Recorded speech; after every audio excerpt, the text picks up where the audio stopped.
ఇది ఇది ఇలా ఉంటే ఇక బీఆర్ఎస్ డ్రామా. ఎట్లా డ్రామా?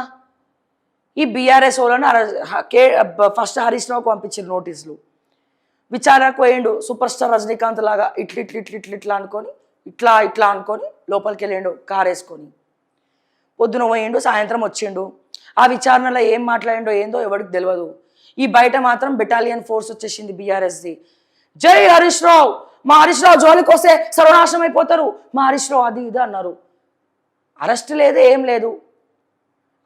అరెస్ట్ చెయ్యట్లే, చేయకపోయినా వీళ్ళు వచ్చి భజన చేయడం. సరే అయిపోయింది, హరీష్ రావు అయిపోయింది. ఇక పోతే నెక్స్ట్ కేటీఆర్. సేమ్ కేటీఆర్ని కూడా అరెస్ట్ చేయరు. చేస్తారా అరెస్టు? విచారణకే, ఓన్లీ నోటీసులకే మేకపోతు గాంభీర్యం లెక్క పోయిండ్రు లోపలికి.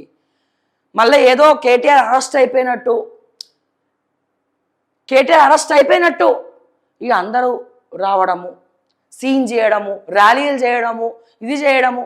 మరి ఎందుకు భయపడుతున్నారు మీరు? ఎవరిని రావద్దని చెప్పాల్సింది కేటీఆర్ కానీ హరీష్ రావు కానీ.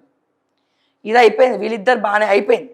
సరే హరీష్ రావు అంటే కేసీఆర్ తర్వాత కేసీఆర్ మాస్ లీడర్, ఈ కేటీఆర్ ఏమో class leader, BRS working president, KCR స్వయాన కుమారుడు. ఓకే, ఇది అయిపోయింది. ఇక నెక్స్ట్ నోటీసులు ఎవరికి పోయినాయి?